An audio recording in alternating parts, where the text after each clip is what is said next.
eu às vezes nem gosto muito de contar essa história, porque foi muito controversa essa história. O programa Pânico estava começando ainda, estava começando a ter um sucesso fora das rádios.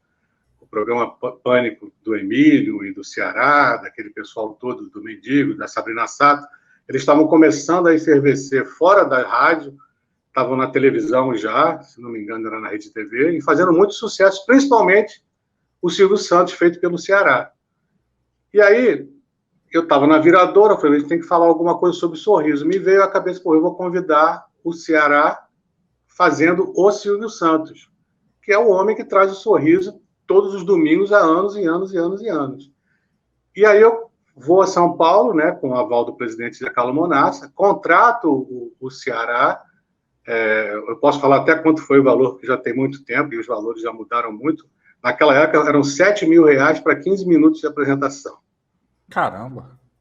Foi assim um contrato, eu falei, pô, o presidente não vai aceitar isso, né? Mas tudo bem, com hospedagem e passagem paga, né? E aí eu fui lá no Monassa e falei, olha, eu consegui esse cara é muito engraçado, ele vai fazer, ele é divertidíssimo, então eu vou trazer o Sorriso para dentro do Canecão. E ele aceitou, o Zé Carlos falou, não, quanto é? Eu falei, são R$7 mil mais passagem e hospedagem, já achando que ele ia dar uma negativa. Mas como o Zé Carlos Monassa era muito, não digo assim, receptivo às ideias novas, ele falou, não, tudo bem, vamos trazer. Você acha que vai dar certo? Eu acho que vai. E fomos para lá. Eu fiz um roteiro, e aí na hora, estava tudo montado, tá? O Ceará chegou, botou aquela roupa de Silvio Santos, aquela dentadura, aquela coisa toda, o Canecão bombando, lotado, coisa e tal. Eu entro e falo, gente, a Viradouro vai falar do Sorriso, papapá, querer. E eu escolhi um personagem que há muito tempo traz o Sorriso para todas as tardes do domingo. Com vocês, Silvio Santos.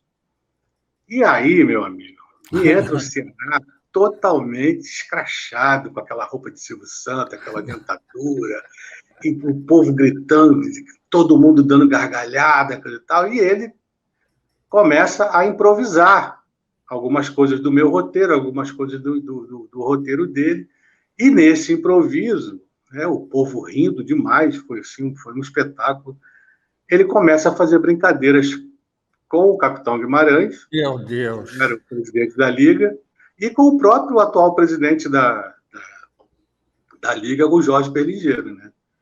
E como eram duas pessoas que são duas pessoas muito importantes no mundo do samba até hoje, são pessoas que têm voz ativa, principalmente o Jorge agora, aquilo para o público foi como, caraca, nunca ninguém brincou com essas personalidades. E esse cara está brincando, mas é aquelas brincadeiras que você sabe que são típicas do Pânico lá dos anos 90, né? Uma coisa que hoje em dia seria... Você não poderia nem pensar em falar isso. E o Canecão veio abaixo.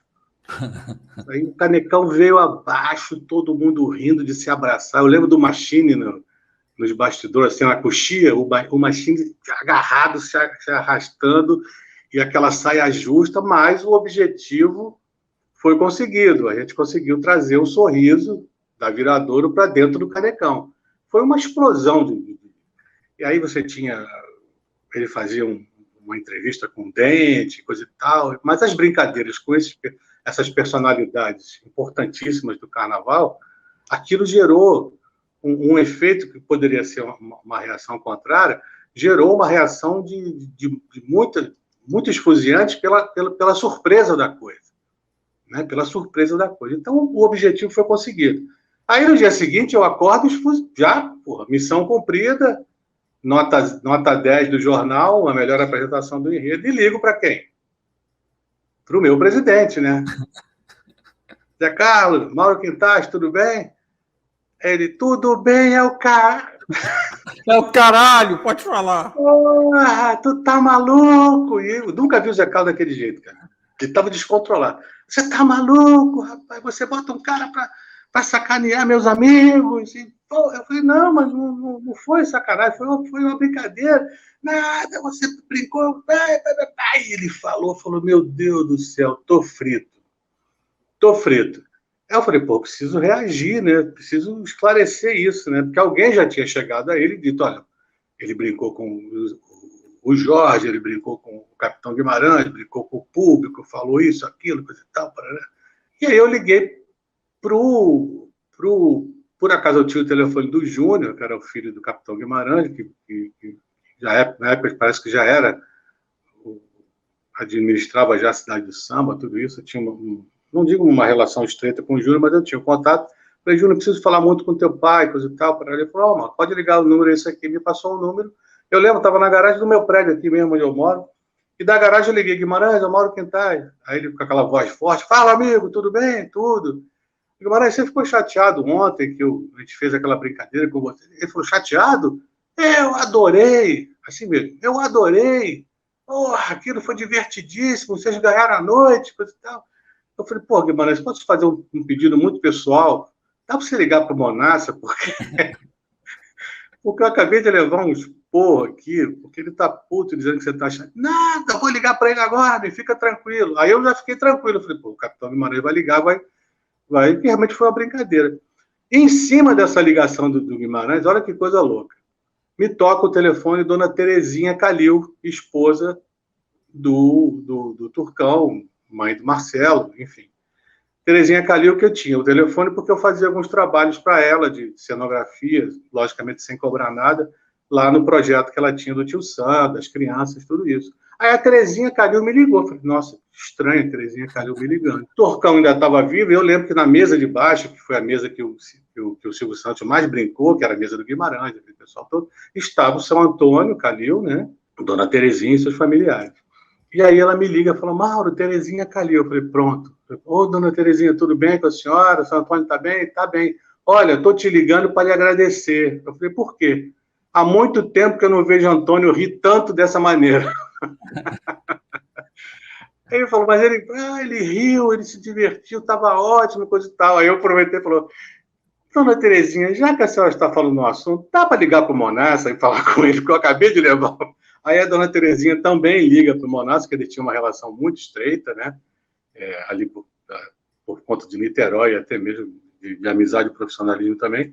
E aí ela também liga para o Monassa e diz, olha, foi maravilhoso, não teve nada demais, coisa e tal, parará. E, estranhamente, todo sábado a gente ia encontrava com o Monassa lá em Piratininga. Todo sábado era praxe. No sábado seguinte, eu fui lá encontrar com ele, né? Falei, pronto, ou vai ou racha, ou ele vai me... Chegando lá, a gente nunca mais falamos no assunto. Ele não tocou no assunto, eu também não falei nada, e ficou o dito pelo não dito, e o sucesso que foi a apresentação. Eu tinha um ringue, onde eu tinha as musas lutando boxe, eu tinha as linhas de bateria lutando boxe. Aquele carro originalmente seria o Milton Cunha, a escultura, aí virou a escultura do Max, que o Milton Cunha, a gente teve ali uma divergência que hoje eu entendo que o Milton tinha toda a razão. E na época Mauro? Por que, Mauro? Eu falava das modificações, né? Das mudanças que o Carnaval tinha assimilado. E uma das mudanças era o carnavalesco formado, que estava começando os cursos de formação de carnavalescos, de gestão de carnaval, e o Milton sempre muito atuante nessa parte acadêmica do carnaval, né? Isso aí é fato, que o Milton é um divisor de águas no momento acadêmico do carnaval, isso aí não estou aqui para dizer que não. E naquele momento eu fiz uma brincadeira dizendo não, que barracão a gente não aprende na faculdade, barracão, carnaval a gente aprende no barracão, fazendo. E aí eu faço não digo uma brincadeira, faço uma colocação, né? Que o samba estava sambando porque tinha essa nova cara do carnaval, que seria o carnaval acadêmico, né? Evidente que foi uma grande ignorância minha, né? Não digo ignorância na atitude, mas é uma ignorância nos saberes do carnaval. No sentido estrito do termo, no sentido estrito do termo de ignorância, que é o não conhecimento.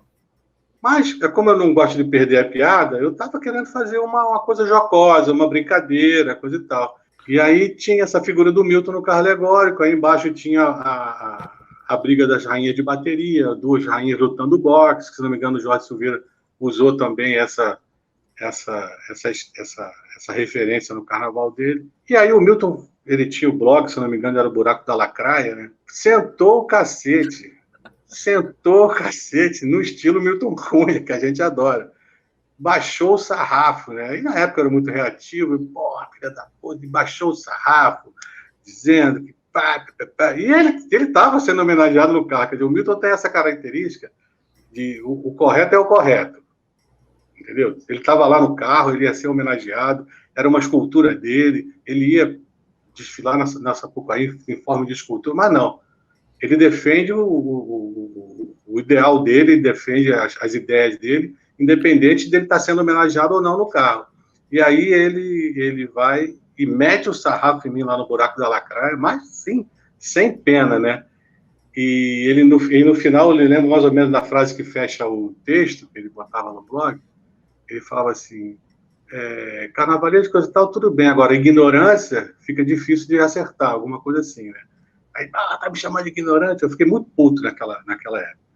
E aí tirei a figura dele e botei a figura do Max, como o mago das cores, coisa e tal, para aí veio o Max. E aí hoje eu vejo que realmente eu fui o imbecil da época, o bobo do momento era eu, achando que o carnaval se aprendia só no barracão. E hoje a gente tem aí todos esses fantásticos carnavalescos em posições bem privilegiadas, como é a Grande Rio, quando é Mangueira, enfim, Unida Tijuca, todos acadêmicos, oriundos de Escola de Belas Artes, todos com doutorado e tudo isso. E o próprio Milton, né, que a cada ano acumula mais títulos ligados a essa área. Só para passar rápido pela figura do Ivo, uma coisa que eu percebi lá, o Ivo, ele desde o começo na escola de samba enredo, ele já sabia quais os sambas que ele tinha como pretensos campeões. Isso aí é fácil. Ele já na primeira audição, ele já sabia quem ia chegar lá. Mas o Ivo recebia no Barracão da Mangueira todo e qualquer compositor que levasse a sua obra para ele ouvir. E podia ser a pior obra. Ele atendia da mesma maneira e ele orientava da mesma maneira. Olha, vamos mexer aqui, faz um andamento aqui, sobe um pouco aqui. E às vezes o samba era horroroso. E a gente estava ali ouvindo isso. E ele tratava da mesma maneira, o grande respeito por ele ser um compositor, por ele ter uma história na Mangueira como compositor também, né? Então, ele respeitava aqueles compositores, até, coitadinho, aquele mais fraquinho de ideia, que fazia aquele boizinho com a bola, coisa e tal, ele não, mexe aqui, troca essa palavra, faz isso. Então, ele sempre foi muito receptivo, caridoso e, tecnicamente falando, na figura de presidente, ele sempre ajudou todos, né? E foi assim na escolha do samba, né? Que ele falou, esse, e acabou. E ele bancou a escolha. O Zé Paulo Serra contou aqui no início das entrevistas, uma das primeiras entrevistas, que ele ouviu eu não cheguei, o Will até não falou sobre isso na entrevista que ele deu, eu não sei nem porquê, não me lembro. Mas o Zé Paulo contou que o Will falou para ele, olha, vão me xingar, a quadra vai esvaziar, mas depois vão ver por que eu estou escolhendo esse samba. Eu me lembro disso. Ele falando disso. Ele já falou, Barracão, ele falou a mesma coisa. Eu e Wagner, ele falou, o samba vai ser isso. Eu falei, pelo amor de Deus, Ivo. Pelo amor de Deus.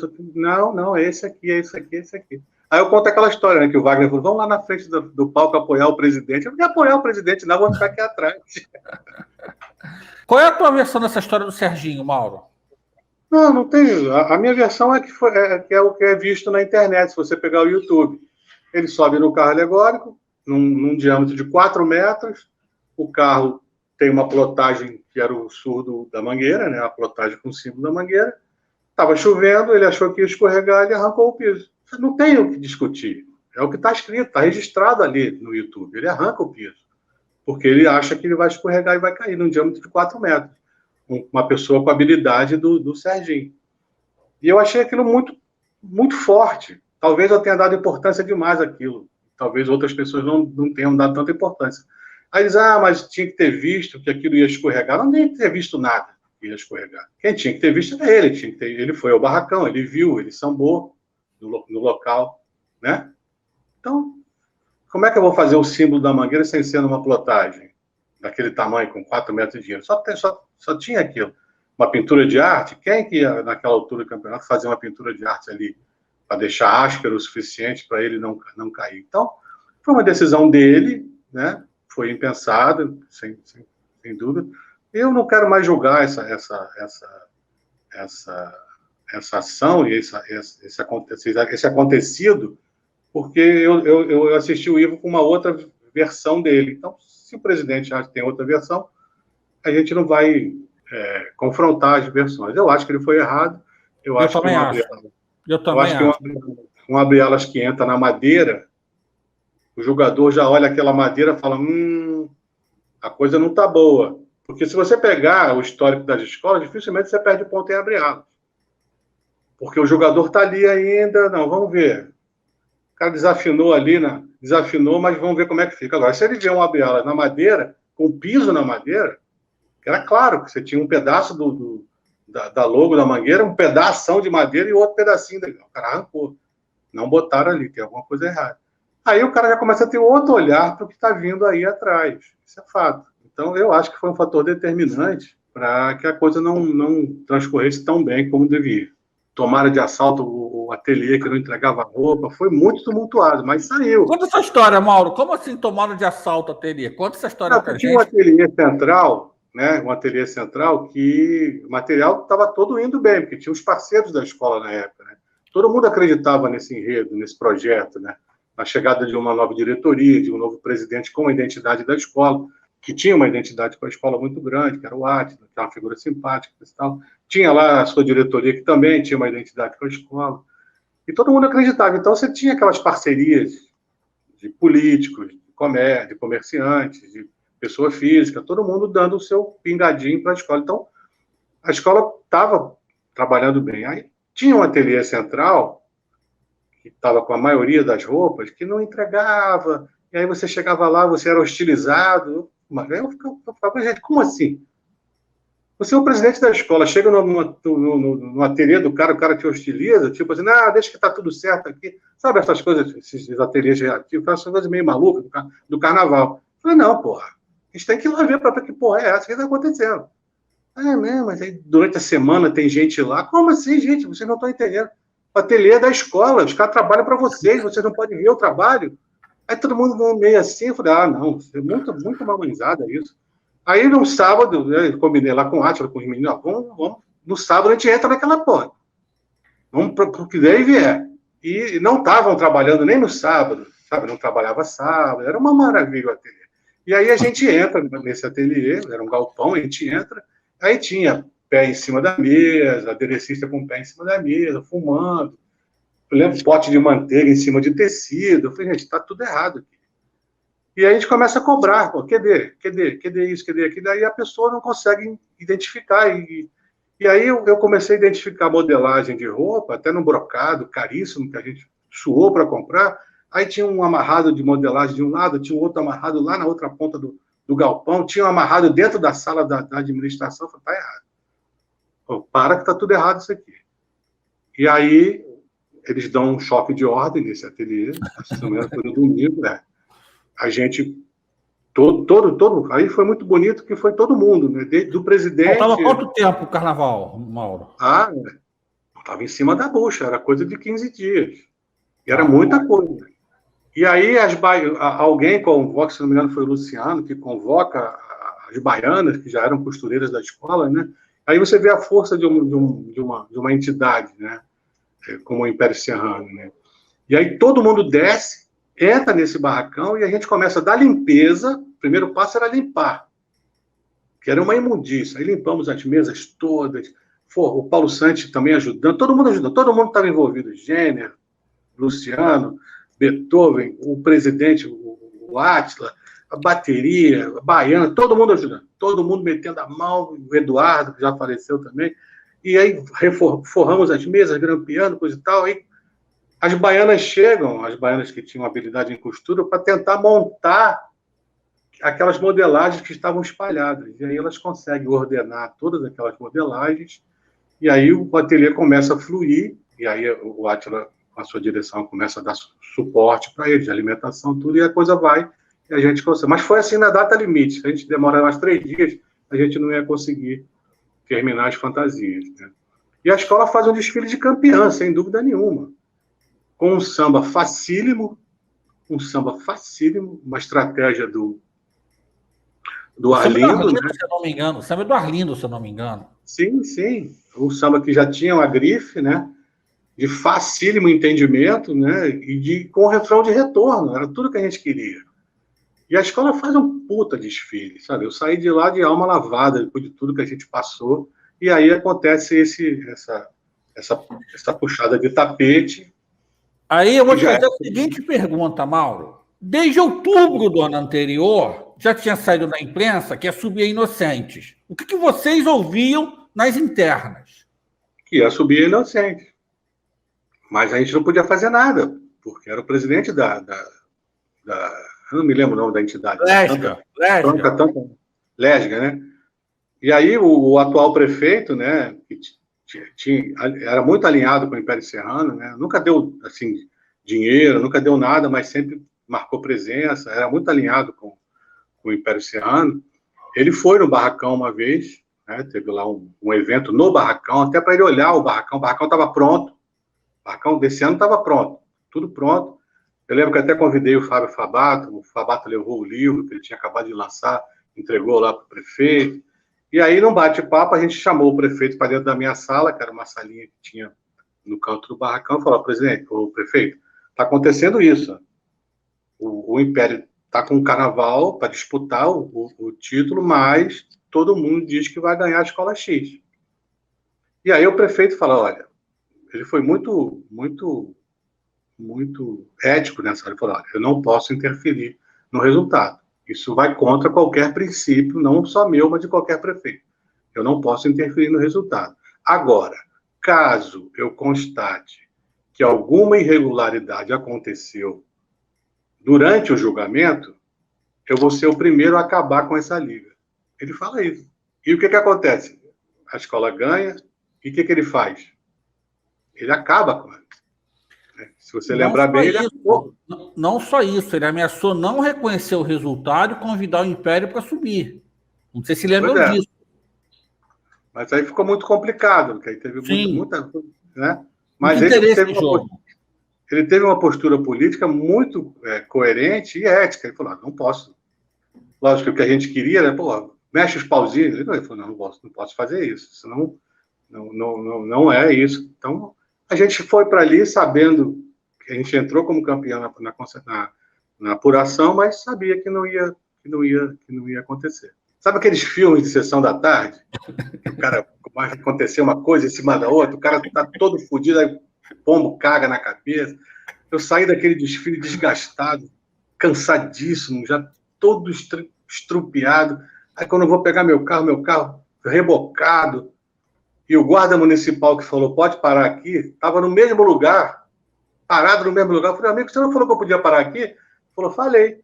E eu parei, que nem um carro, foi rebocado. Eu não falei que não era proibido, eu falei que você podia parar. Você acredita nisso? Rebocaram o meu carro, o carro de um deputado lá estadual, que também ajudava a escola, e de um cara lá de Caxambu. Rebocaram 3 carros. Mauro, a briga política do Império, que é histórica, atrapalhou nesses 2 anos? Não, é o que eu falo, cara. Ali, as pessoas estavam apostando muito nessa nova cara do Império. As pessoas acreditavam muito nessa figura do Átila, de ser uma figura conciliadora, né? Talvez o Átila tenha sido mal amparado, né? Mal assessorado. E chegou uma hora que ele não se responsabilizava muito pelas atitudes da Não, isso é com fulano, isso é com fulano. Átila, você é o presidente. Não, mas essa parte financeira é com fulano, é com Beltrano. Entendeu? E fulano e Beltrano, eles não tinham a menor intenção de me pagar, por exemplo. Eles não me pagavam, eles simplesmente não me pagavam. Pagavam todo mundo, davam aqui o carpinteiro, o ferreiro, o escultor, aí e o meu? Ah, não, porque não sei, as pessoas acham que o carnavalesco tem um poder aquisitivo melhor, então ele pode ficar para depois. Só que vai ficando para depois, aí chega uma hora que é aquilo que eu contei. Você não pode mais. Você tem que ficar para ver se pelo menos alguma coisa você consegue tirar daquilo que você está passando. Aconteceu isso comigo no Perus. Chegou uma hora do Perus que eu falei: eu não posso mais recuar e não tem mais condição de avançar. Eu estava neutralizado. Aconteceu isso no Perus. Foi um desgaste tão grande, financeiro, tão grande, de estrutura, de trabalho, que chegou uma hora que eu falei: olha, eu não tenho mais o que fazer. Mas também, se eu abandono a escola agora, eu não vou ter nenhuma Nada, não vou ter nem a esperança de receber alguma coisa, de ganhar alguma coisa. E aí fui até o final, porque eu sabia que alguma coisa de bom ia sair dali. Porque é impossível alguém passar pelo que eu passei e não colher nada. E foi o que aconteceu. A mesma coisa foi no Império. Chega uma hora que você não pode recuar e também não pode ir para frente, porque você não tem mais condição.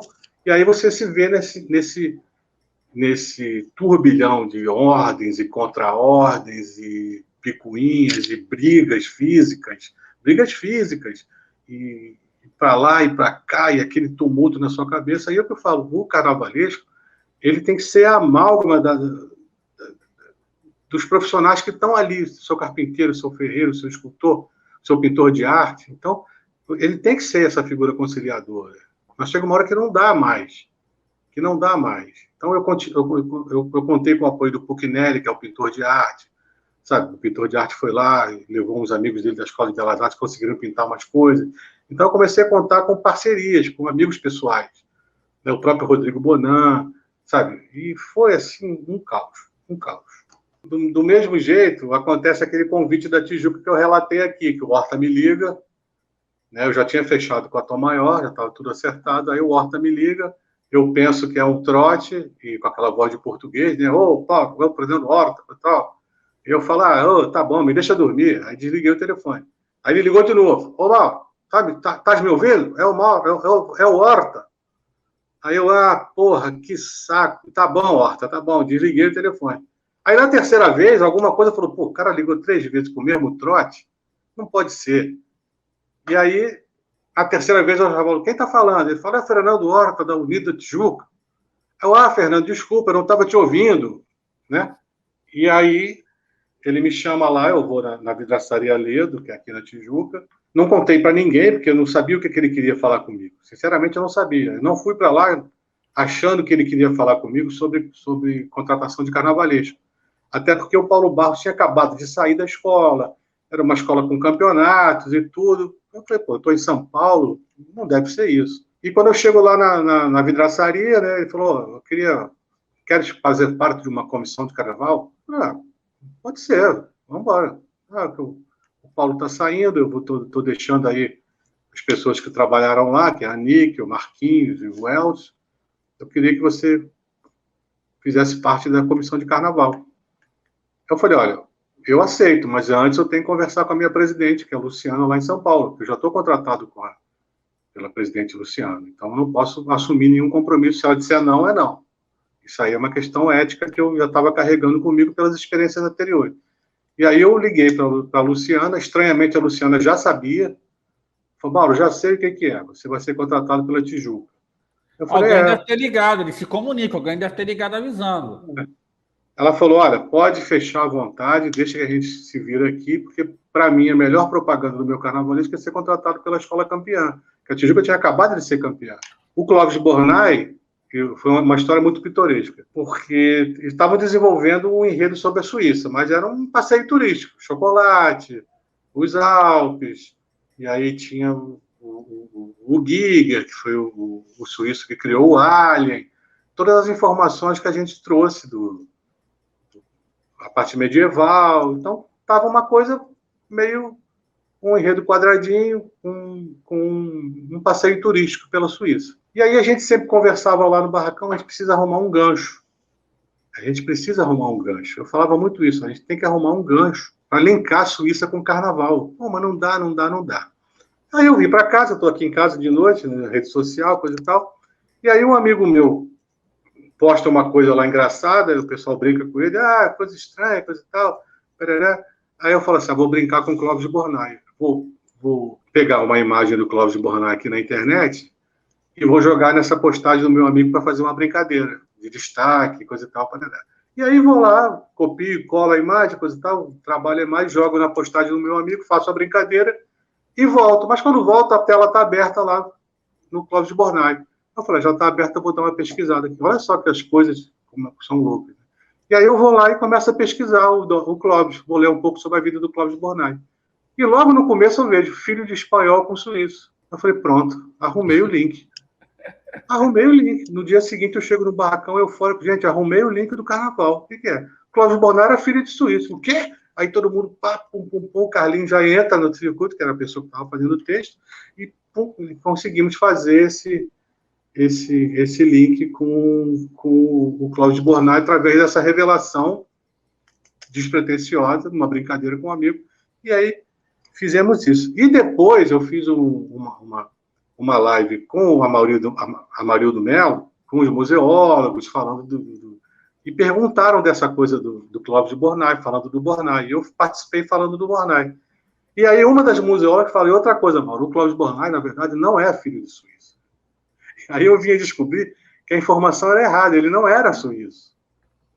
Então o enredo foi como eu não me lembro o nome do enredo, era um enredo bonito.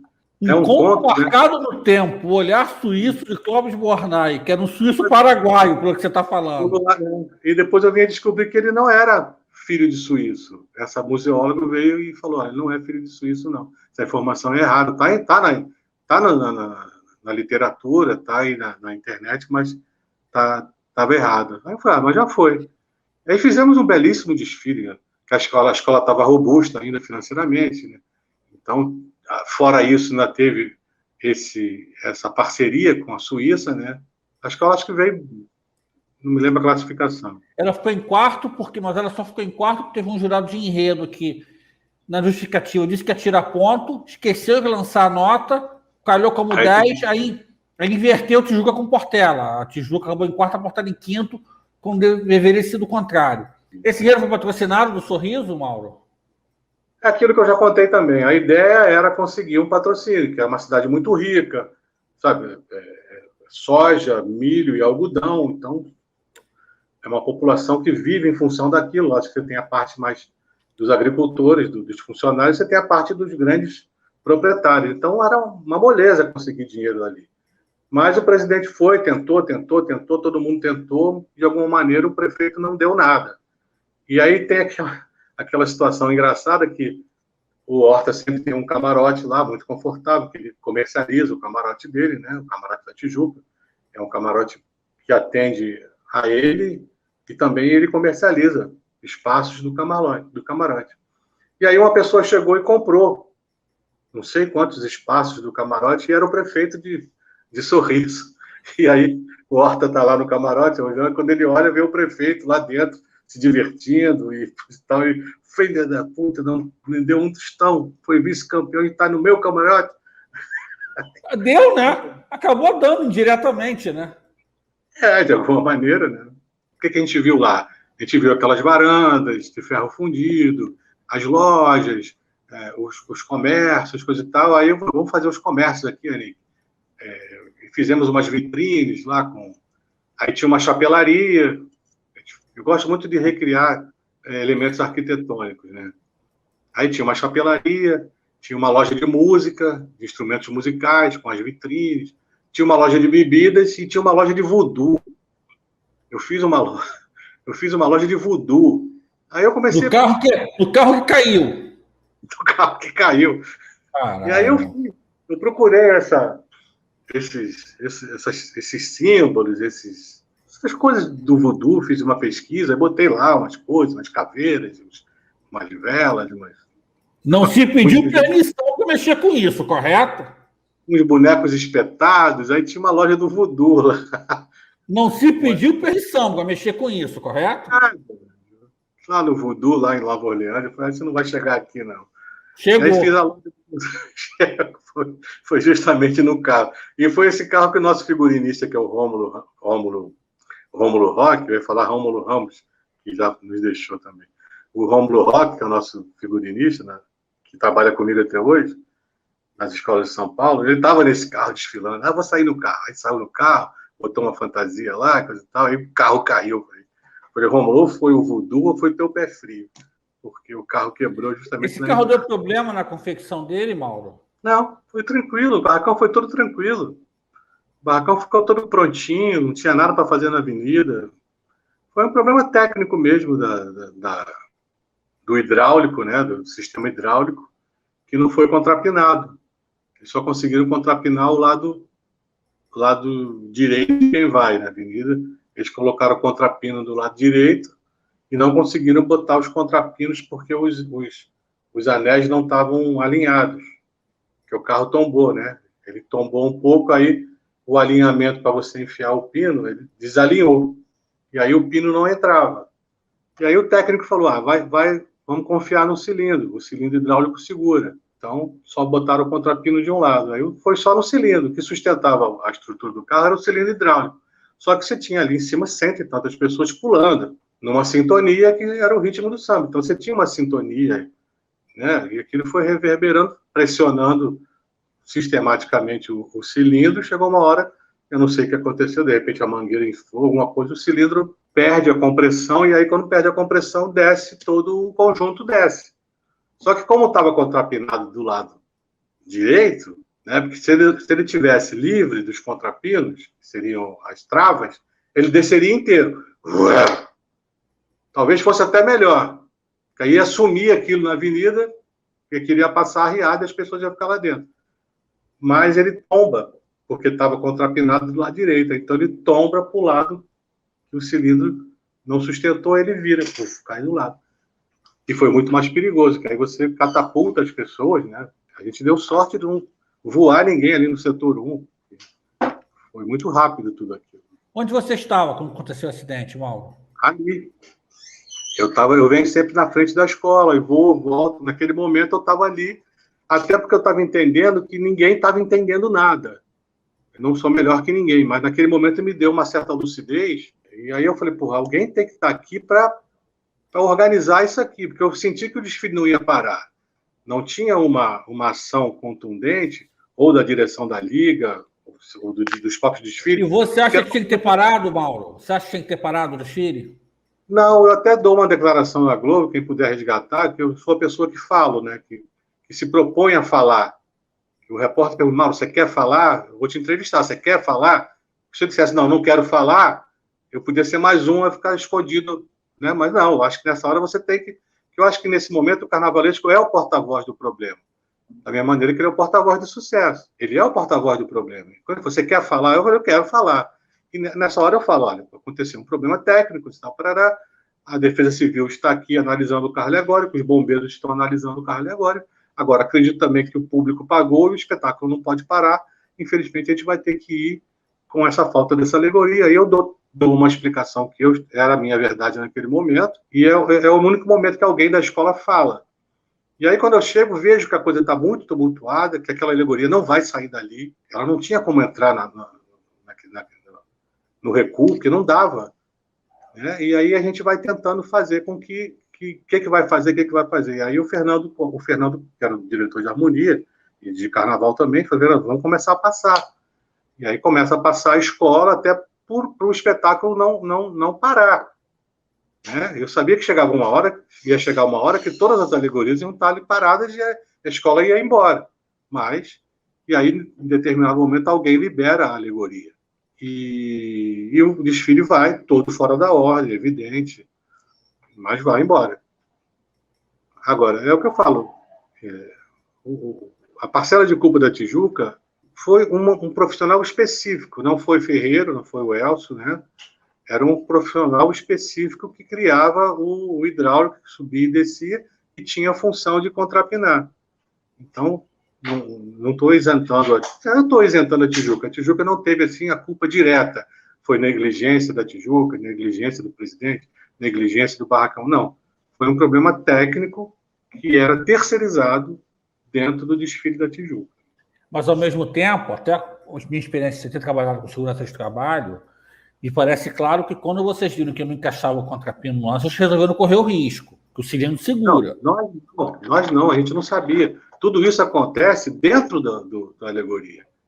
Esses técnicos, só eles têm acesso. Ninguém na escola... Entendi. O cara está ali para subir a alegoria e os próprios funcionários dele, que estão lá com o macacão da empresa e credencial de desfile, eles vão lá e contrapinam. Então, foi uma decisão dos profissionais dessa empresa terceirizada. Entendi. Não teve absolutamente nada. O diretor de carnaval, Fernando, o próprio presidente Fernando Horta, nós, na função de carnavalesco, o próprio Elcio, que o Elcio fica o Elcio fica totalmente fora, tentando entender. Eu lembro que eu encontrei com ele, o Elcio faz sempre aquela curva ali, né? Uma tradição, o Elcio faz do joelho da Tijuca e de outras escolas. Ele estava parado, olhando assim, como quem diz, tentando entender. Tipo assim, Elcio, vamos embora, cara, vamos tocar isso aí. Aí ele, porque ele achava que poderia ter sido um erro estrutural, né, da parte que ele era responsável, mas não foi. Não foi. Foi essa empresa mesmo que tumultuou. Aí depois a Tijuca faz o desfile, a escola não desce, né, fica em último lugar. Você acha que deveria descer? Não, se tivesse que descer, ela teria descido. Entendeu? Ela não desceu, mas acontece que antes da apuração, já teve o acordo de não descer ninguém. Então, acho que ali que foi o erro. Acho que tinha que ter apostado no que foi visto ali. Entendeu? É lógico que era uma aposta arriscada, era uma aposta no escuro. Era no escuro. Mas acho que a gente sairia melhor, né? Politicamente, a gente sairia melhor. E configurou uma outra realidade do carnaval também. Aí começou a mudar, mudou muito aquela virada de mesa, né? Depois, dali para frente, a coisa foi meio complicada em função disso. Mas também o Fernando Horta, na posição dele, ele não poderia arriscar uma queda, né? Então ele achou melhor fazer, foi a melhor decisão para ele ali. Ele nunca queria imaginar que a escola ia conseguir ficar, mesmo em último lugar, conseguir pontuar para ficar... Penúltimo, no caso, ficar em penúltimo. Mas você acabou que você saiu da Tijuca, foi por causa disso, do acidente?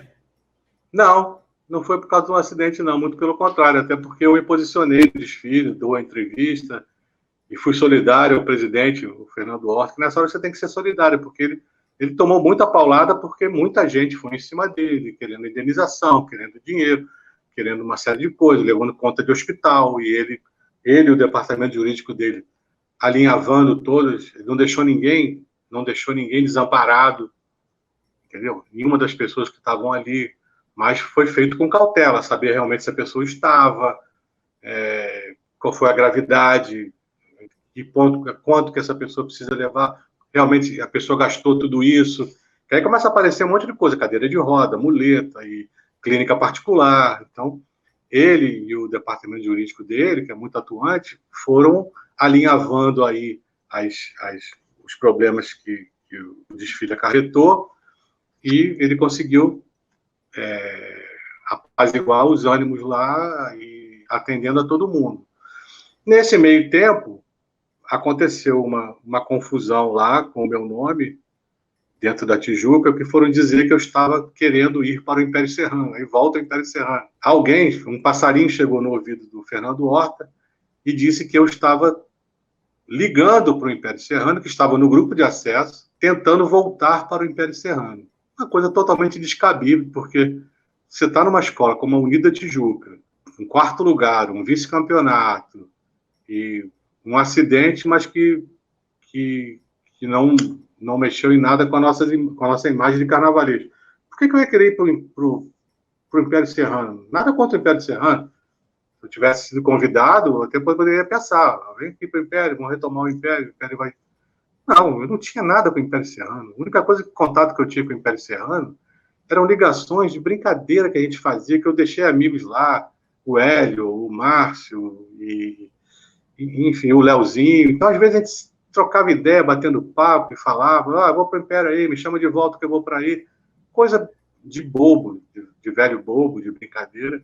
Alguém pegou essa informação no ar, e você sabe que o telefone sem fio já vai modificando, né? Já chegou no ouvido do Fernando Horta, que já estava pilhado, que eu estava negociando a minha ida para o Império Serrano. Estás querendo ir para o Império Serrano? E aí eu também chego uma hora que eu já estou por conta do cacete mesmo, eu falei, tu tá achando que eu quero ir para o Império Serrano? Estás querendo ir para o Império Serrano? Então vai. Tá bom, então vou. Aí peguei minhas coisas e fui embora. E não tinha nada a ver, uma bobagem, quer dizer, acho que faltou um pouco de filtro ali, chamar as partes, vem cá, você está aí? Não tem nada a ver, estou ligando para fulano, para Beltrano. Nunca conversei com ele, eu nem sei quem era o presidente do Império Serrano naquela época. O Império tinha acabado de subir naquele momento, inclusive. Sei que foi esse mal-entendido, e eu também peguei minhas coisas, mas sou muito amigo do presidente Fernando Horta, a gente se fala. Outro dia, o nosso nosso vice-presidente lá do Império de Casa Verde estava aqui no Rio, botou ele para falar comigo no vídeo, estavam juntos, Fernando, e eu vou lá, enfim. Aí você para no Império da Casa Verde, eu vou te fazer uma pergunta logo curta e grossa para iniciar esse último capítulo. O rei da Carlinhos Maia? Não, o enredo não é Carlinhos Maia, né? O Carlinhos Maia tem que ser visto neste enredo como uma parceria comercial. O Carlinhos Maia hoje é um produto. Se você pegar os números do Carlinhos Maia, você vê que o Carlinhos Maia é um produto, e é um bom produto. Agora, não tem nada definido, isso é fato, tanto é que a escola até hoje não lançou enredo. Foi a única escola que não lançou enredo, entendeu? Então, a direção da escola... Eu sei que já tem até samba pronto, segundo passarinhos do Rio me bateram aqui. Muita coisa se fala, né? É lógico que se a gente tem uma possibilidade de, por que não a gente antecipar tudo? A gente deixa tudo engatilhado. Agora, não está nada concluído ainda, é fato, senão a escola já teria lançado o seu enredo há muito tempo, porque é a única escola que está. Então, está aí rolando aí como é que eu vou dizer? Um affair, né? Mas não será, caso venha a ser, não será certamente um enredo contando a história do Carlinhos Maia, como não foi também no Salgueiro um enredo que contava a história do comandante Rolim. Então a gente faz esse Ou seja, vai ser a mesma coisa, o Carlinhos Maia patrocinou um setor, ele vai ter um setor, a mesma história do Salgueiro da TAM. Posso usar o argumento que eu usei com o Maninho lá no Salgueiro. Mas existe aí um namoro, sim, existe um namoro, sem dúvida nenhuma, repito, que são números impressionantes desse rapaz, né? Não estou levando mérito aí, porque até não me aprofundei muito, mas é uma realidade. E a Império está lá. Agora, é o que eu falo, no momento que a gente está passando agora, de falta de verba, de falta de definição, de incerteza profissional, não só minha, mas de todo mundo da escola, a Império de Casa Verde construindo uma quadra, não sei se você sabe, o presidente Alexandre construiu uma quadra ao lado do barracão, de frente praticamente para o Anhembi. Falaram isso, eu soube disso. E é um espetáculo, uma quadra zero bala, sabe, com todos os requintes de segurança e acabamento. É linda a quadra, está pronta em função de uma comunidade que vai ter um novo local de encontro, né? Você vai ter uma quadra nova de escola de samba zerada, indo de encontro a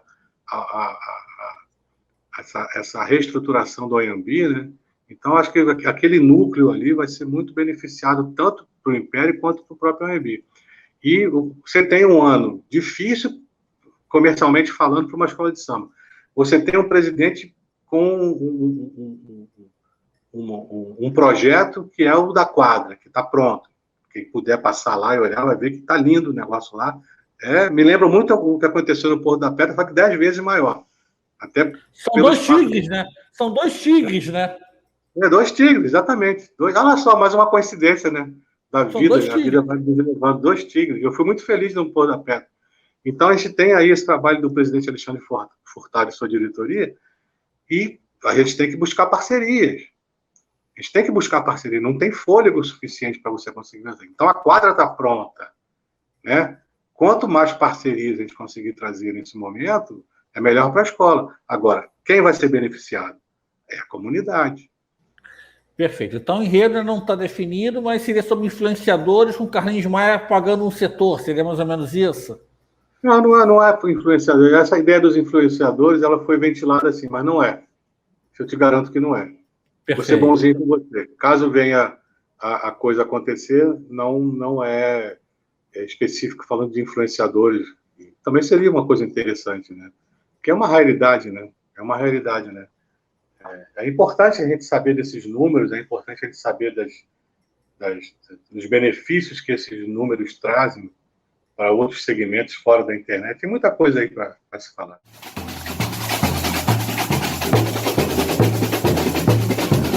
Bom, 1978, primeiro ano na Marquês de Sapucaí, estruturas provisórias ainda, que perdurariam até 1983, foi o ano do tricampeonato da Beija-Flor de Nirópolis, né? Beija-Flor já tinha sido campeã em 76, com um enredo sobre o Jogo do Bicho, uma homenagem ao Natal. Em 77, um enredo sobre a história do Carnaval, a vovó e a Saturnália, enfim. E 78, Criação do Mundo da Tradição Nagô, que é um enredo do Joãozinho 30, né? A Beija-Flor no auge do poderio financeiro naquela época, né? o Jogo do Bicho entrando com tudo no carnaval, e a Beija-Flor fazendo um grande desfile, como você costuma dizer, amigão, com um chicote na mão, conquistando o tricampeonato com talvez o maior samba da sua história, né? Um samba lembrado até hoje, que foi uma junção, inclusive, né? Uma coisa que é tão comum hoje, que naquela época não era nada comum. A Beija-Flor tricampeã, e outro desfile marcante também foi o da União da Ilha, né? Como você falou, amigão, ainda com a Maria Augusta, o enredo O Amanhã, né? E existia bastante controvérsia em relação ao samba, né? Já que o samba era de autoria do Didi. A Maria Augusta na entrevista que deu aqui, ela refutou essa tese, tá? Ela falou exatamente onde eu ia chegar. O samba oficialmente é assinado pelo João Sérgio, né? Mas existia uma controvérsia, porque todo mundo dizia que era do Didi, inclusive o Alberto Mussa, que é sobrinho do Didi, grande escritor, também confirma que o samba era do Didi, mas a Maria Augusta refuta essa tese, né, amigão? E ela, na live com você, falou muito sobre isso, né? Comecei a conversar com os compositores. E eu disse para eles, eu estou na dúvida. E na conversa, tá? Eu comecei a ouvir as respostas e o brilho nos olhos dos compositores. E foi assim que eu decidi. Agora, posso dizer o seguinte. Vocês estão ouvindo? Estamos todos ouvindo. O que é isso? Eu estou batendo na mesa com os dedos da minha mão direita. João Sérgio começou a batucar o Amanhã na reunião de compositores. Foi exatamente a reação dele, dos fatores que me fez decidir pelo Amanhã. Que eu ouvi os compositores, saí e fui para casa decidir. Conversei, inclusive, com a Alcione, que tinha proposto o Juscelino, e que assistiu à reunião, e que quem assistiu à reunião entendeu que o enredo que melhor foi recebido pela ala foi o Amanhã. Exatamente, e também por ser o primeiro ano dos desfiles ali na Sapucaí, a iluminação não estava 100%, né? Porque não se sabia qual era a energia necessária para iluminar a pista inteira. Então eles fizeram uma iluminação aquém do que seria o desejado. Então foi um carnaval também muito confuso, né? Foi um duelo entre Portela, né, que fez o grande desfile do ano, incrível, fantástico, extraordinário, sob a batuta do Viriato. Sim. E a Beija-Flor acabou com o vice-campeonato, bastante contestado, diga-se de passagem, porque sem o Viriato, os figurinos da Beija-Flor perderam aquele requinte que tinham nos anos anteriores, né? E, inclusive, foi um desfile bastante criticado pelos jornais e pela TV Globo na época, né? A Beija-Flor ficou muito mal colocada no júri da Globo. Eram 8 escolas e a Beija-Flor ficou lá atrás, realmente pessimamente colocada, né? Mas só que a Beija-Flor acabou com o vice-campeonato à frente da própria Portela. E quem levou o título foi a Mocidade Independente de Padre Miguel. Primeiro campeonato da Mocidade, com o enredo do Descobrimento do Brasil, do Arlindo Rodrigues, uma reedição do próprio enredo que ele havia desenvolvido no Salgueiro em 1962. A Mocidade fez um ótimo desfile correto, muito bem nos quesitos plásticos, né? Fantasia, alegoria, com o requinte do Arlindo, mas aquele carnaval, eu nem era nascido, mas pelo que eu já vi no YouTube, hoje você consegue ver os desfiles antigos praticamente na sua totalidade, pelo que... De 79 para cá, porque até 78 tem muito menos incêndio. Pelo que se vê nos livros, nos jornais e nos vídeos, a Portela fez o melhor desfile de 79, mas acabou apenas na 3ª posição.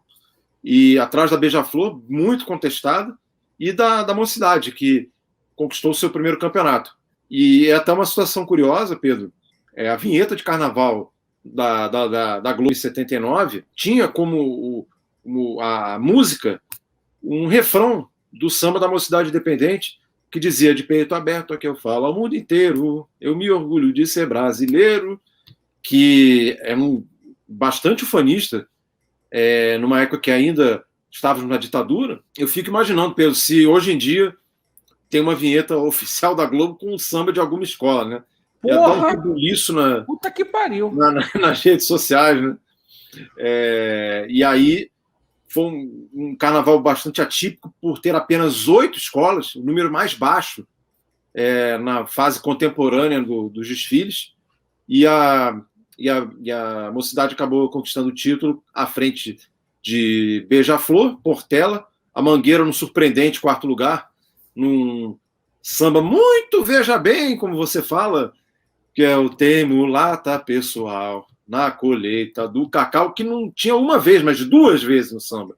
Quem viu a série do Castor, tá? Tem ótimas imagens desse pré-carnaval e apuração de 79. Que deu um quiprocó. Quem vê as relações entre o Castor de Andrade e o então dono da Portela, Carlinhos Maracanã, consegue entender perfeitamente esse resultado de 79. Aliás, um personagem que não sai muito bem da minissérie é o Carlinhos Maracanã, porque... Muito submisso, né? Exatamente. Aí você começa a entender o jejum que a Portela viveu naqueles tempos. Ele colocou a Portela numa posição submissa. Então, exatamente. Eu não sei se é o episódio 1 ou se é o 2 que mostra as imagens de 79 e deixa muito claro por que a Mocidade foi campeão. Fica muito claro para mim ali. A gente vai para 1980, né? E a Portela, que hoje tem marmelada, foi campeã do carnaval, mas, na verdade, foi um tríplice empate com a Beija-Flor, um enredo sobre o imaginário infantil, e a Imperatriz Leopoldinense, que conquistou seu primeiro campeonato com o que a Bahia tem. E muito cacau. Muito cacau. Belíssimo desfile, ótimo samba, bateria, enfim. Mas por que houve tríplice empate? Porque cada quesito tinha apenas um jogador. Então, a gente teve uma pontuação baixíssima para as campeãs. Não lembro de cabeça, eu vou ver aqui, vou consultar, olha aqui. 93 pontos só para Imperatriz, Beija-Flor e Portela. Então, com apenas um jogador por quesito, mais obrigatoriedades, aquela coisa toda, 93 pontos para campeã. Para as campeãs, no caso. E hoje a gente vê 270 pontos. Até 400, até 300. Né? Pô, em 1990 até 500, né? A gente vai chegar lá um dia, não sei quando a gente vai chegar a 1990, com peso no julgamento, uma confusão danada. Mas houve esse tríplice empate, mas isso não deslustra o Carnaval de 80, que foi um excelente carnaval. O João lembra que não foi julgado o casal de Marcelo não foi julgado. Dizem que devido à manobra do Carlinhos Maracanã, porque a Vilma estava se afastando da escola como porta-bandeira. Exatamente. E da mesma forma, também comissão de frente. Também não houve o julgamento de comissão de frente. Mas foram 3 desfiles muito bons, realmente, de Portela, Beija-Flor e Imperatriz Leopoldinense. A União da Ilha também passou bem. A Vila Isabel fez um excelente desfile com o sambaço do Martim, né? Sonho de um Sonho. E no grupo de acesso, um excelente carnaval da Unidos da Tijuca. Sim. Subiu voltou à elite, né? Depois de 21 anos. Com o enredo de Emílio Gouveia, né? E uma situação bem curiosa, o puxador na Unidos da Tijuca foi o Neguinho da Beija-Flor, o diretor de carnaval foi o Laíla, e a Tijuca fez e o carnavalesco foi o Renato Lage. Assinando o carnaval. Exatamente. Então foi um dream team aí na Tijuca, né, na conquista desse título e no acesso aí para a elite. Não se chamava grupo especial ainda, né? Era um A e um B. Grupo 1A e Grupo 1B. Até 83 era apenas um dia de desfile, né? Começava no domingo às 6, 7 da noite e ia embora até meio-dia. Sabe Deus quando, Até o último fulhão cair desmaiado. Né? E nesse ano também inverte o sentido de desfile, que volta a ser Presidente Vargas, Catumbi. É a primeira vez, né? Primeiro ano, inverteu. Para o Catumbi e que ficaria para a eternidade. Vamos para 81, um ano desses aí dos mais categóricos vencidos por uma escola de samba naquela época, que foi o da Imperatriz Leopoldinense, né? O enredo Só da Lalá, né? Na época, Teu Cabelo Não Nega, e enredo brilhantemente desenvolvido pelo Arlindo Rodrigues. Muito bonita a escola, um samba curtinho, mas inesquecível, do Zé Catimba. Uma bateria impecável. Dominguinhos se consolidando aí como grande cantor que foi, lamentavelmente nos deixou recentemente. Mas um desfile categórico da Imperatriz Leopoldinense, campeã com sobra, assim, um ano daqueles incontestáveis, né? Desfile lindo sob o sol.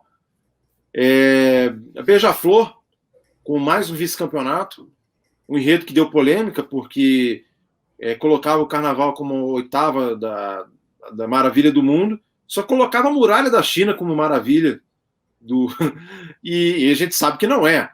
E aí, na época, confrontado com essa informação, o Joãozinho 30 dizia que ele fazia a maravilha que queria. Então, ficaram elas por elas, a Beija-Flor passou muito bem, ficou com o vice-campeonato.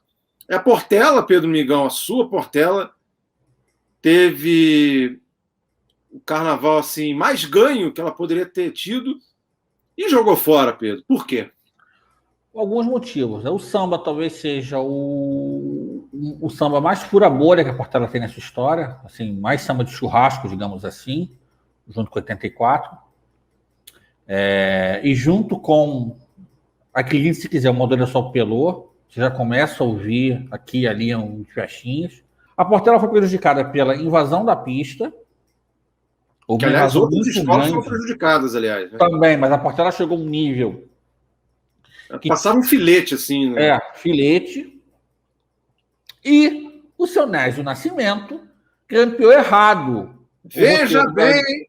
O caderno de roteiro de desfile, e a escola perdeu ponto também por conta disso. Né? O João lembrou bem, eu ia lembrar também. Né? Então, assim... E até uma situação curiosa que foi lembrada no saudoso debate do Estandarte de Ouro no Globo Impresso. Hoje em dia, você até vê o debate online, mas naquela época era uma página inteira do debate do Estandarte de Ouro. Sim. Eles estavam discutindo por que a Portela tinha fracassado, enfim, e dado momento eles comentaram que teve uma hora que vinha passando uma ala azul, e azul, e azul, e azul, e azul. Nossa, mas que ala grande. Aí quando foram ver, era a escola toda. Mas por que era a escola toda? Porque estava tudo... a ordem das alas estava errada. Então, uma dessas alas azuis aí tinha que ter ido mais para trás, enfim. E aí vamos para 82. 82 é um ano bem controverso. Muito. Já que foram proibidas as figuras vivas em cima das alegorias, dos carros alegóricos, né? E 3 escolas não aceitaram essa determinação. Não cumpriram, vamos dizer assim. Imperatriz Leopoldinense, Beija-Flor e a Unidos de São Carlos. Onde que a gente chega nisso? A Imperatriz e a Beija-Flor, que fizeram excelentes desfiles, muito ricos, acabaram perdendo 6 pontos, porque infringiram o regulamento. Né? 3 para cada jurado. 3 para cada jurado, e acabaram perdendo o título para o Império Serrano, que havia subido do grupo de acesso 82, e de uma forma improvável, mas impressionante, acabou conquistando o título com o Bumbum Paticubum pro Curundum, um samba antológico, um carnaval simples, desenvolvido pela Rosa Magalhães e pela Alice Lacerda, mas com um samba antológico cantado a plenos pulmões pelo público, pelos componentes, ao sol do meio-dia, um calor desgraçado, mas um desfile até hoje lembrado. Sim. Pelos amantes do samba, né? E a Portela acabou com o vice-campeonato, com o Meu Brasil Brasileiro, que o samba que eu acho muito subestimado na história da Portela. Um belo samba, inclusive a 4ª vitória consecutiva do Davi Correia. E aí veio a Imperatriz Leopoldinense em terceiro lugar, mesmo com 6 pontos perdidos, se não houvesse essa infração aí no regulamento e ela tivesse... que ela, na verdade, ela conseguiu 10 em alegorias, mas perdeu os pontos, e ela teria sido tricampeã com O de Canto Sabiá, que foi um desfile maravilhoso, e que até hoje todo mundo fala do carro do Sarau, né? Desenhado e concebido, né? pelo Arlindo Rodrigues, que curiosamente não tinha destaque nesse carro. Que era um carro os bonecos foram maquiados pelo Eric Respeck, que era o pica das galáxias da maquiagem da Globo na época. Eu tenho um grande amigo imperiano, que é o Carlos Alberto Vieira, foi editor do Lance, trabalhei com ele muitos anos, e ele dizia, ele estava na Sapucaí nesse dia, e fala que em condições normais a Imperatriz teria sido campeã facilmente, assim, que o Império foi até um desfile bagunçado, né, segundo ele, né? Um desfile bastante bagunçado. O VT deixa isso muito claro. É. Mas que foi muito sustentado pelo samba, pela harmonia da escola, pelo chão, né? Embora com confusão entre as alas ali, evolução meio confusa, mas era uma época diferente, né, do julgamento, né? Vamos dizer, o calor do desfile influenciava muito o julgamento, né, Pedro? Tem outra coisa também, Fred, tem outra coisa também. É a primeira lembrança que eu tenho de carnaval, eu estou em 74, esse samba. Eu não sei qual é a música mais tocada nas rádios hoje, tá? Mas vamos imaginar uma música, vou usar o exemplo de quem tem o Spotify ou o YouTube Music, tá? Imagina o samba do Império tocando 10 milhões de vezes por dia num aplicativo desses. Era mais ou menos isso nas rádios, era o dia inteiro. Bum, bum, patico, bum. Foi uma febre. O jogador, assim, muito naquela época, né? Hoje em dia o julgamento até é muito tecnicista demais, mas esse é outro papo. Naquela época, uma escola que fizesse um desfile de chão muito forte, que empolgasse o público, que viesse bonita dentro de um certo parâmetro, ela levava o carnaval. Isso até os anos 90, né? A gente tem exemplos muito claros aí, por exemplo, a Estácio 92, Salgueiro 93, o próprio Império, a Mangueira de 86. Foram desfiles empolgantes que não foram tão plasticamente luxuosos ou exuberantes, mas que empolgaram demais o público, contagiaram realmente os próprios desfilantes e que acabaram levando o carnaval, né, Pedro? Renato Birota lembra bem, né? Que é outro samba muito bom era da Tijuca, sobre o Lima Barreto, né? Sim. Que o refrão que dizia: esquecido, morreu na solidão. Esquecido, morreu na solidão. E puxado com a categoria do sobrinho, né? Do sobrinho. Aliás, é um dos sambas mais tristes, assim, né? O samba para baixo, mas só que o sobrinho conseguia levantar até defunto. E a galera eufórica: esquecido, morreu na solidão. Mas é muito engraçado.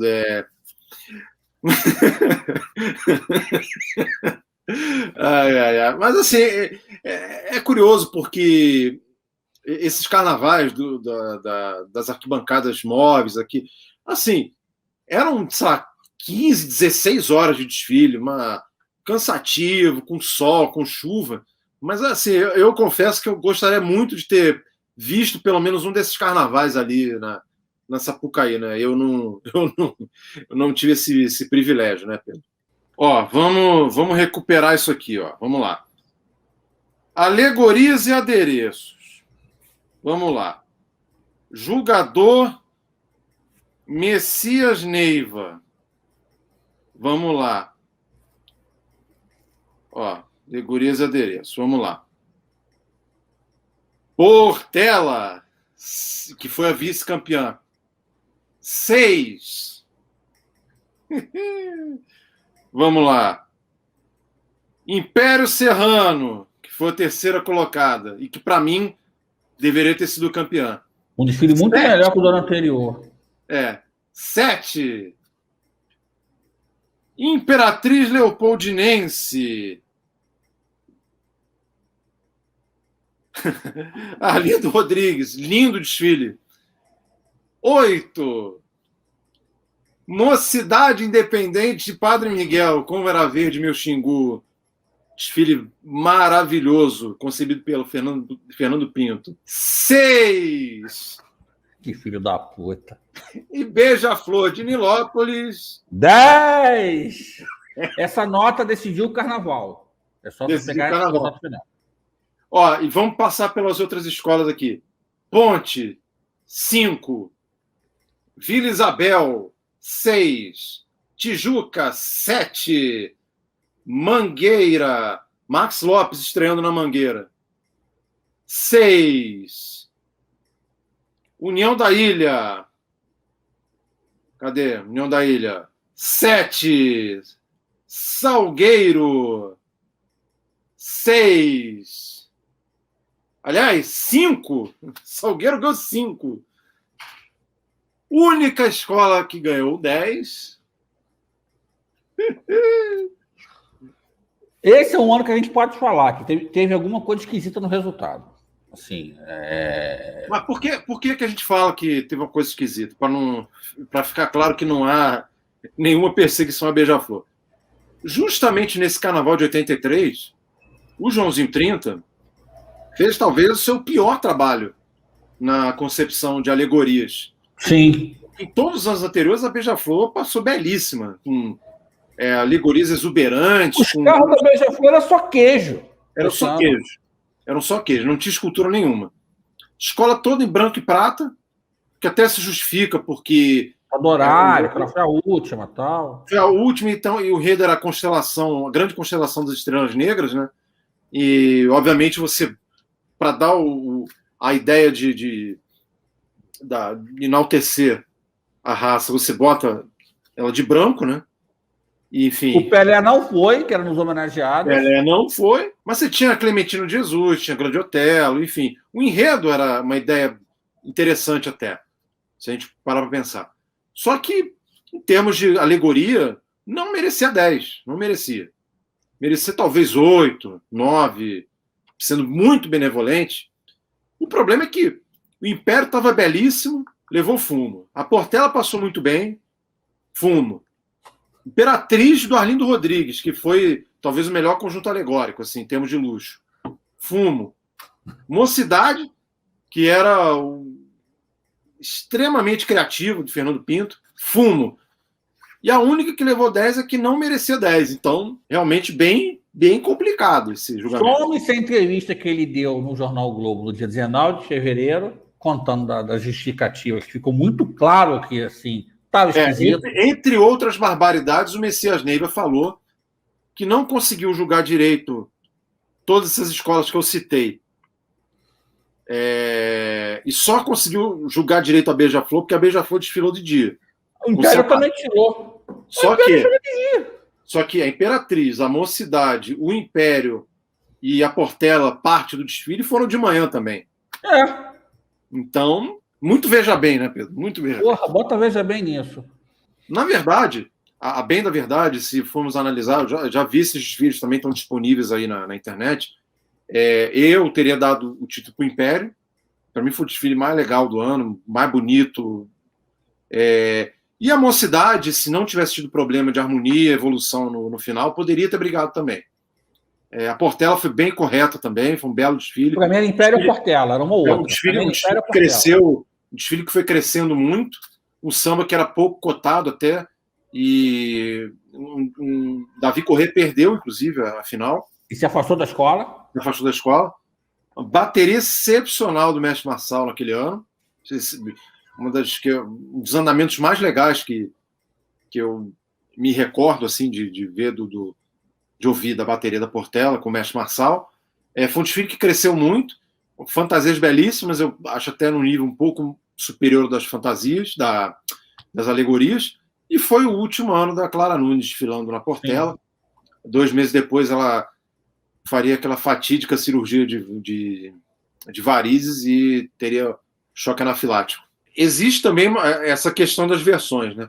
Se você assistir ao desfile pela TV Manchete, que foi, aliás, esse é um outro capítulo que eu já vou contar, a Beth Carvalho fala já com a Mangueira já desfilando, que a Mangueira ia voltar, ela já fala isso no começo do desfile, né? E, enfim, Então, mais um para daquele território. Mas o Max também falou aqui que a escola não fazia ideia do que faria. Pode ser que alguém tenha falado, o doutor de Barracão, o seguinte para a Beth: nós vamos voltar com as alegorias com o Barracão. Eu acho muito plausível. É possível. Mas assim, casaria. Fato é que tem entrevista da Beth Carvalho falando que a Mangueira ia voltar. O que casaria tanto com a versão do Irro, que a bateria viu voltando e começou a tocar e foi atrás, quanto com a do Maxi, que ninguém sabia o que ia fazer. Eu acho que plausível. Só para contextualizar aqui, naquele ano de 84, foi criada a Praça da Apoteose, né? Num espaço amplo, né? No qual as escolas de samba deveriam evoluir e no qual seriam julgados quesitos. Né? Então, as escolas tinham que ocupar uniformemente, vamos dizer assim, a Praça da Apoteose, deveriam evoluir ali dentro e seriam julgados por isso. Isso aí durou 2 anos, só 84 e 85. E que, no caso, a Mangueira era a última escola a desfilar de todas e, ao que tudo indica, realmente não sabia o que fazer. E várias escolas se atrapalharam ali, né? Foi um objeto de polêmica, né? Nesse carnaval de 84. Mas, voltando para a concepção dos desfiles, pela primeira vez na história, e algo que perdura até hoje, os desfiles foram divididos em 2 dias, domingo e segunda-feira. E isso acabou gerando uma coisa inimaginável. A Globo não quis passar o desfile, porque isso comprometeria a sua programação de segunda-feira. Ela não queria, era dar palco pro Brizola, né? Mas exatamente. Deixa pra lá. E isso é uma coisa, inclusive, que o saudoso Paulo Stein, que infelizmente nos deixou recentemente vítima da Covid, falou aqui no Ouro de Tolo, que era realmente uma retaliação, né, da Globo ao Brizola. Não queria dar cartaz para um evento promovido por ele, principalmente por uma obra feita pelo Brizola, né? E que houve muita repercussão negativa durante a construção, né? Seria gasto um dinheiro além do aceitável, mas enfim. Então, foi dividido, o desfile foi dividido, e a Portela foi campeã de domingo, e a Mangueira... Dois júris diferentes. E a Mangueira foi a campeã de segunda-feira. E as 3 primeiras colocadas do desfile de domingo, que foram Portela, Império e a Caprichosos Pilares, e as 3 primeiras de segunda-feira, Mangueira, a Mocidade Independente Padre Miguel e a Beija-Flor, se classificaram para o super campeonato, que seria um outro título. Mais a campeã e a vice da outra Série A. Santa Cruz e Cabo Sul. Exatamente, Cabo Sul, enredo sobre a Beth Carvalho. Ou seja, o Carnaval, na verdade, ele foi um precursor da Copa João Avelange. Exatamente. E aí a Mangueira também foi campeã no supercampeonato. No desfile de domingo, você vê os jornais da época davam o Império Serrano como favorito ao título, que acabou ficando com a Portela. E no supercampeonato, a Portela desfilou melhor do que desfilou no domingo de carnaval. E há quem acredite que a Portela poderia ter sido a supercampeã. Muita gente fala isso, tá? Eu sou muita gente. Inclusive de mangueirenses. É curioso porque você acha com extrema facilidade os desfiles de domingo e de segunda na íntegra no YouTube, mas os desfiles do supercampeonato completos você não acha. Então fica muito difícil fazer qualquer análise em relação a quem poderia ter levado o supercampeonato. Mas fica aí essa não chega a ser uma polêmica, né? Mas e bem lembrado pelo Jorjão, os quesitos plásticos não foram julgados, né? E o quesito enredo também. Assim. Bom, então agora vamos então para 85. Um dos desfiles mais tumultuados e complicados de todos os tempos, Pedro. Principalmente na segunda-feira. Um atraso monumental devido a problemas com a Academia de Santa Cruz. Causou um atraso de 7 horas. E o Abriara Imperatriz também, que quebrou, tanto que houve uma inversão. O Império estava pronto, o Império veio, que é outro marco da história dos desfiles. É o primeiro enredo patrocinado oficialmente na história do Carnaval, o Samba, Sola e Cerveja. Haja frio, o calor, cervejando, lá se vai o de sabor. Se eu não me engano, esse refrão é o jingle da Brahma da época. Algo parecido. Cerveja, vai se vai o de sabor, um negócio assim. Mas houve atraso nos 2 dias. O Vicente Dato ele falou aqui que o atraso para mim foi muito pela desorganização da então nascente Liesa. A Liesa foi fundada em setembro de 84 e o próprio Dato ele fala que o primeiro ano ainda foi muito problema de organização. Então houve atraso também por falta de organização. Para vocês terem uma ideia, na segunda-feira a Portela, que foi a última a desfilar, ela terminou o desfile já perto das 2 da tarde. Agora, para você ver a loucura que foi, né?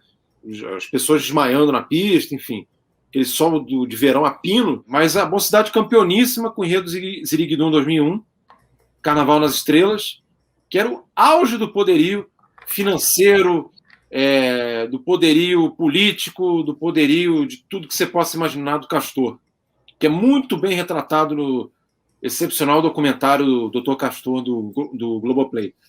E com imagens maravilhosas desse Carnaval de 85. Sim. Para mim, categórica da Mocidade. Sim. Um desfilaço, lindo, criativo, um sambaço também.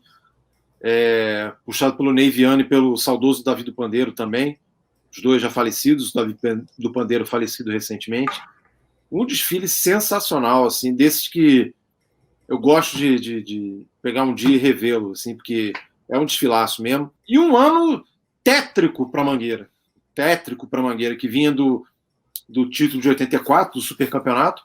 Escolheu um enredo sobre Chiquinha Gonzaga, que era um enredo muito bom, um samba muito forte, também bastante executado na fase pré-carnavalesca. Só que a Mangueira entregou o carnaval para um conjunto, uma comissão de carnaval, né? Que foi fazer estágio com o George Lucas nos Estados Unidos, enfim, muito cacau. Foi o ano que o Zinho teve como patrão da Mangueira. Só que a escola desfilou inchadíssima, sei lá, com 6, 7 mil desfilantes, talvez até mais, e sem o Jamelão. O único ano que o Jamelão não desfilou, toda a sua trajetória pela Mangueira, porque ele estava fazendo um show nos Estados Unidos, nos dias anteriores, né? E o voo atrasou. Então ele chegou na Sapucaí, a Mangueira estava na dispersão. Então foi um ano muito complicado para a Mangueira. Ficou numa horrorosa 9ª colocação, que era a pior posição da Mangueira até então.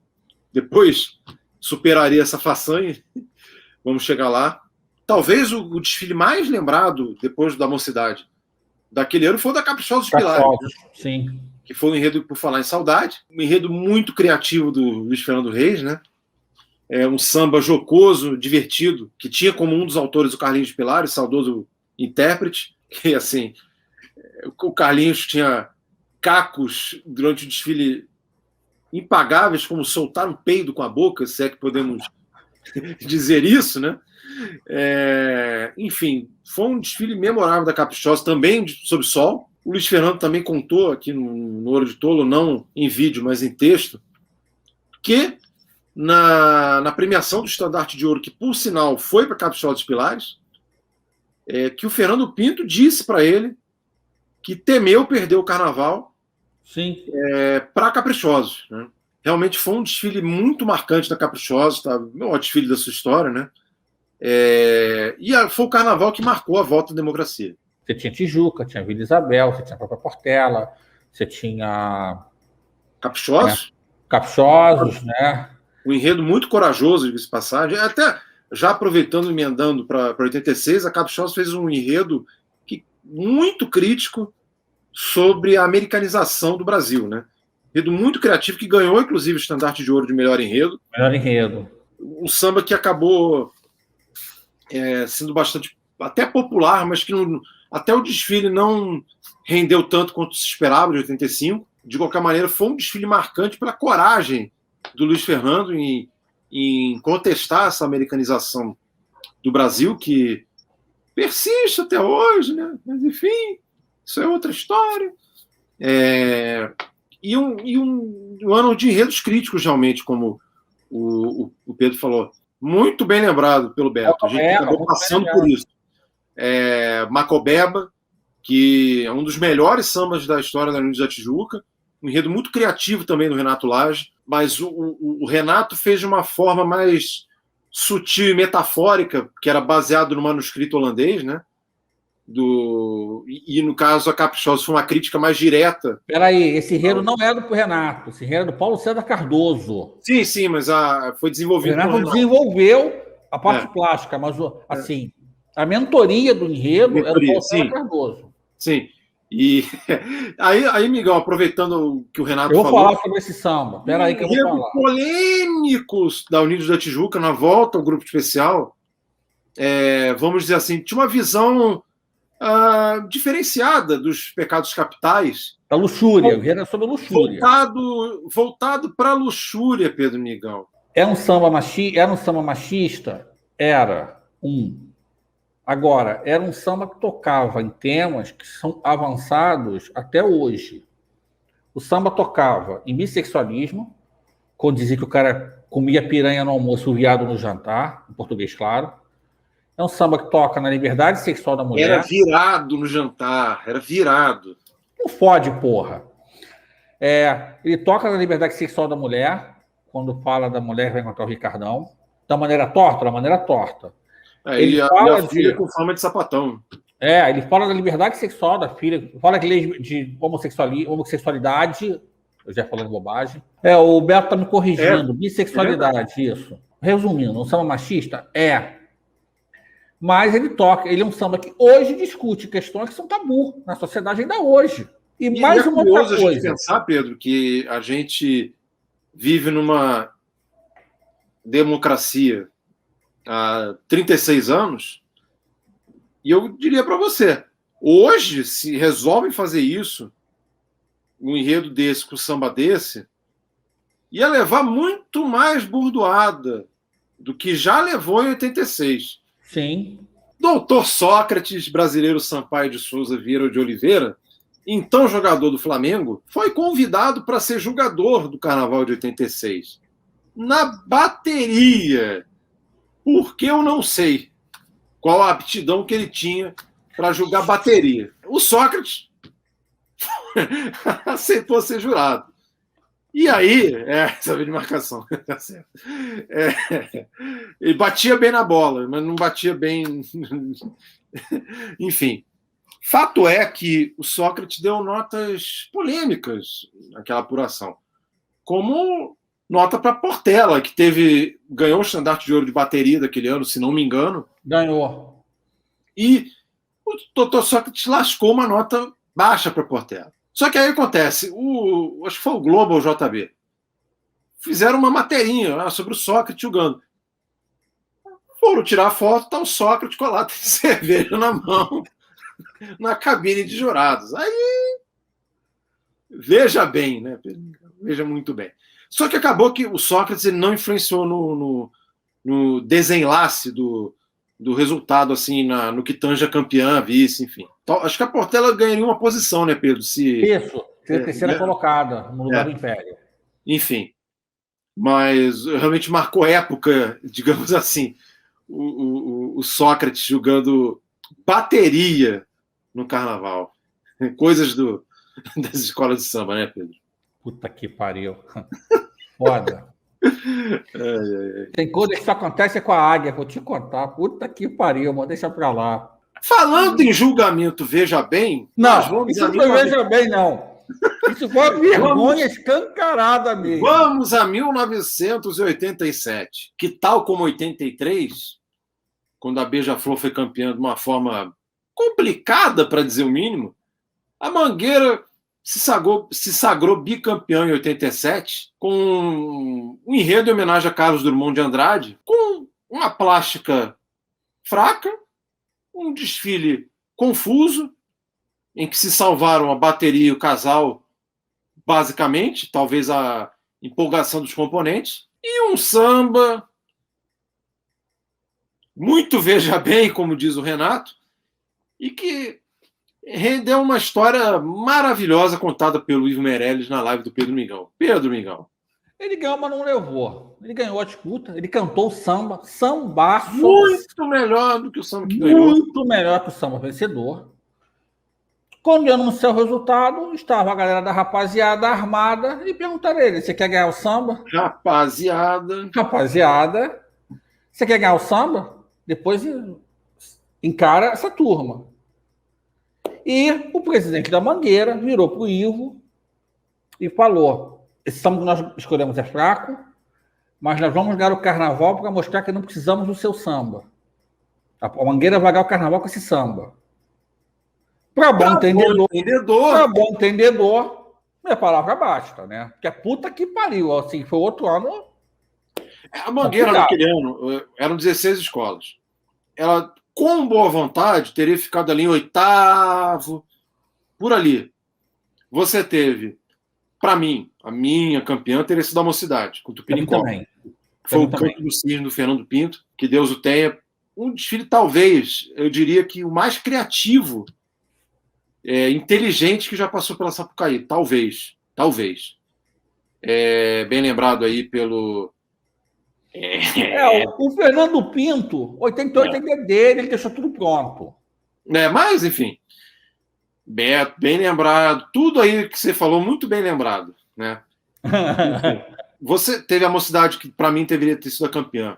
Acabou como vice. Você teve a Vila Isabel, foi um desfile excepcional, concebido pelo Marcos Lopes, enredo Raízes, com um enredo sobre lema A Lenda das Estações do Ano, com um samba sem rimas do Martim da Vila.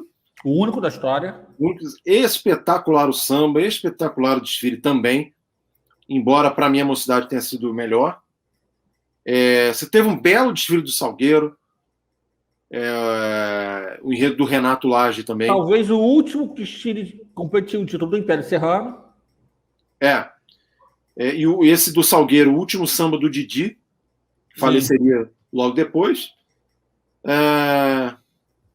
Teve também um desfile agradável da Imperatriz Leopoldinense, o Dalvo de Oliveira. Talvez não brigava pelo título, mas também um desfile bem agradável.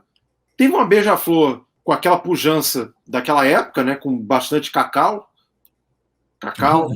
um enredo sobre o teatro, samba mais ou menos, mas um desfile ok. Estácio de Sá, o enredo da Rosa Magalhães e da Alice Lacerda, o Tititi no Saputi, samba popularíssimo, um desfile muito bom, muito bonito. Isso aí, já falei 6, 7 escolas, né? Portela, que você não falou? Portela, esqueci da Portela, Adelaide Pomba da Paz, um belíssimo desfile também. E talvez um pouco problemático de alegoria, mas assim, muito bom. As pessoas falam de alegoria humana. A Portela nesse ano trazia um pavão que era humano, ele ia descendo e subindo de acordo com os movimentos das pessoas.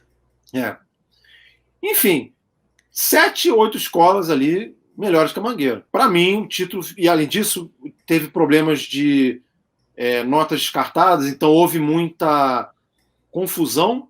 Uma jogadora, Marina Montini, que deu 10 só para a Mocidade, nota 5 e para baixo. Ela não deu 10, ela não marcou a nota, só falou que era maravilhoso. Ela só leu uma página do caderno. Exatamente. Caso que o nosso amigo Jorjão Mendes já desvendou, aqui na nossa live, inclusive, daquele ano de 87, vários empates ali por causa de descarte de pior nota, esse tipo de coisa. Então, um ano meio confuso, um ano muito bom de desfiles, mas com resultado contestável, bem contestável, mas, para mim, a Mocidade deveria ter sido campeã.